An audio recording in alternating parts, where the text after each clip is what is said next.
What is going on, y'all? Chuck Nunface here, and back to doing some long form videos. I have not done a video in quite some time other than uploading just some shorts, and so for those of you that have waited patiently for me to drop another video, I certainly do appreciate it. It really means a lot to me. I've just kind of had a lot going on.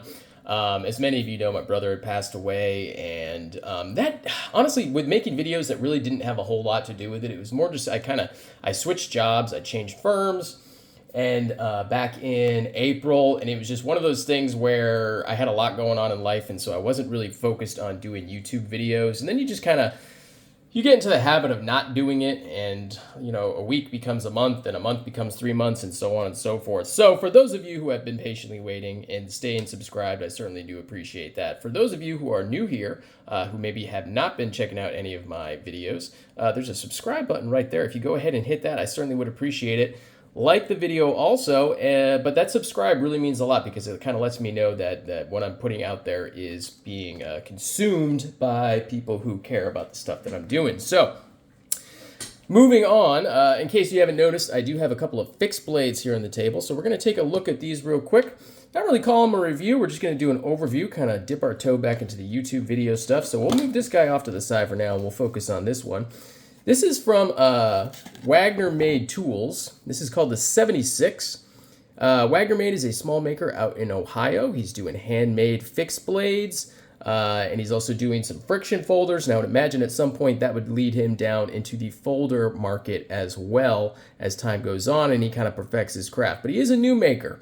And this is, I got to tell you, man, this was gifted to me, full disclosure. This was gifted to me several months ago by the maker, and I've just been kind of checking it out. I haven't used it a ton, but when you look at it, it's just a beefy knife. It really is. It's very cool with that a really aggressive clip point right there, that upswept belly towards the tip. You may notice, and you wouldn't be wrong if you said it does remind you of a Medford Praetorian in its design. You wouldn't be wrong to say that. But yeah, definitely very cool. This one is made of Nitro V steel.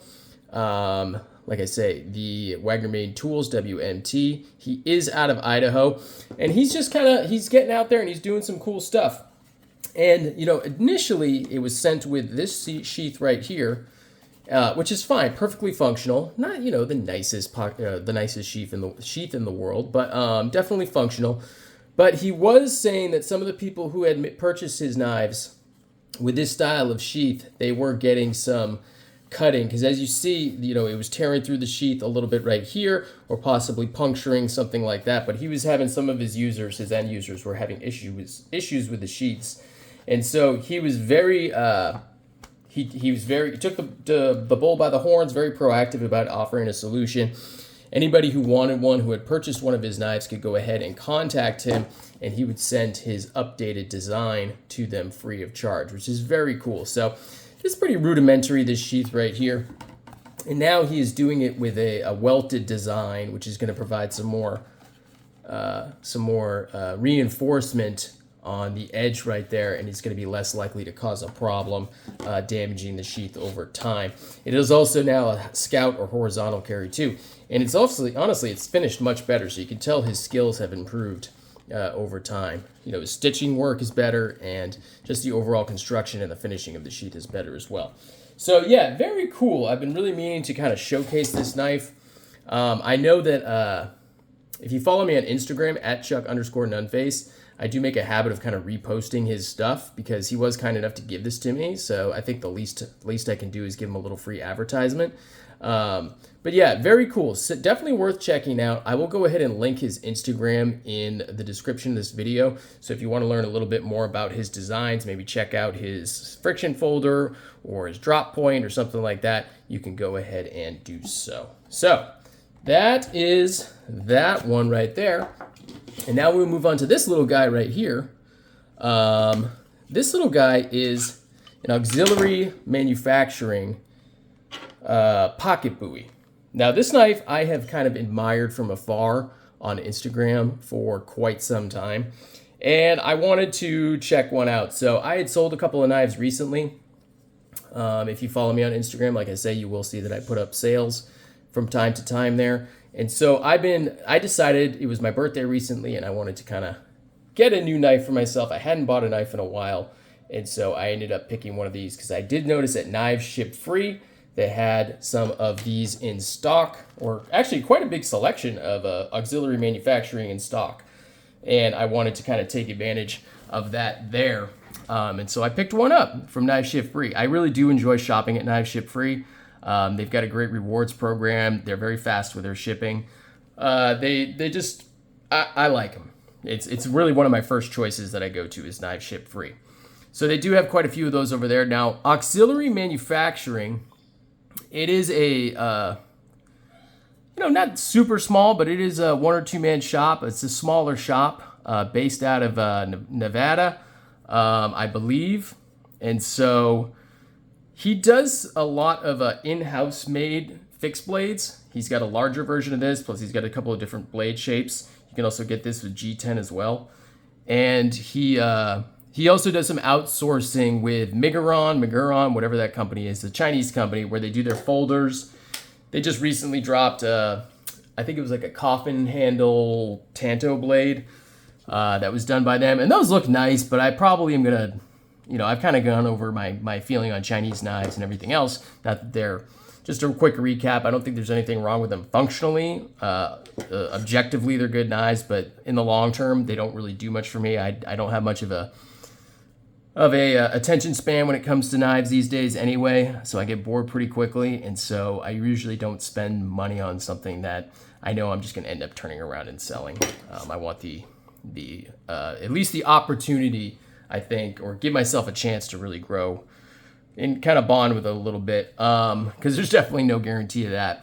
But yeah, I always really like this design right here. So this is one of his USA made fixed blades here. So this is AEBL steel, and it's got a nice Japanese flattened epoxy paracord wrap right there with some ray skin. I don't know if it's real ray skin or faux ray skin, but that's under there as well. So it's got that, and then it's got that knot right there. Now you may notice, well, I'll go over some quick specs on this knife too, because it is pretty compact, as you can see. So it's going to have about a 1, 2, 3 inch blade with about a 2 and 3/4 inch cutting edge approximately. That little part right there really can't be considered a cutting edge.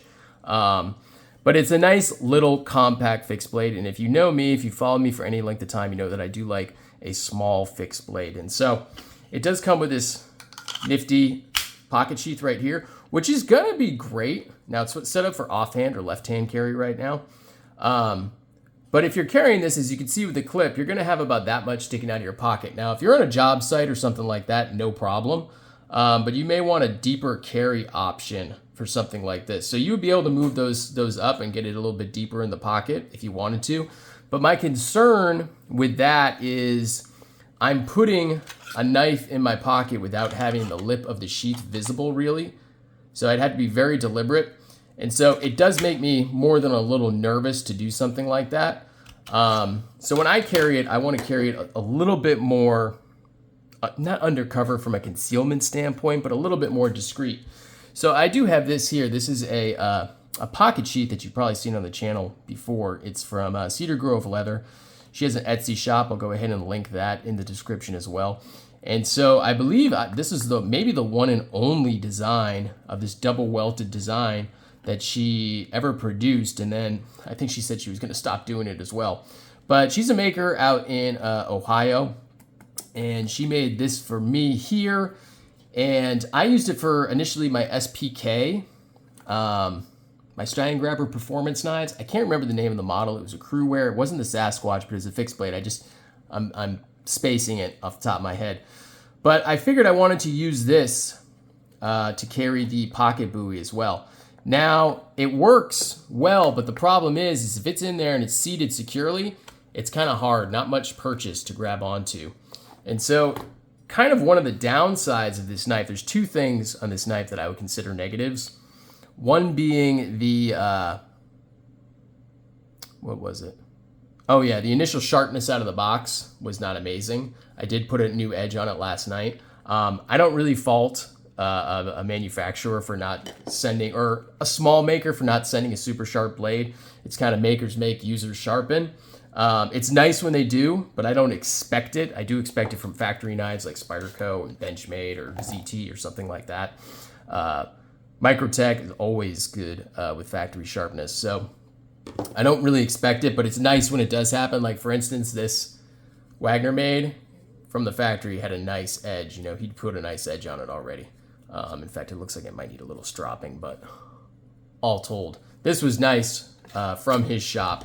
This one, just not amazing. It had a functional edge on it, a working edge, but it wasn't really anything to write home about. But I did go ahead and put a new edge on it last night using my KME. I've got the jewelry, the jewel stick, so I'm able to get into that curve right there really easily, that recurve, and go ahead and sharpen that. And so yeah, it's screaming sharp now. So kind of got off on a little bit of a tangent there, but that was one of the negatives. The other one for me would just be on a knife like this, in the way I want to carry it.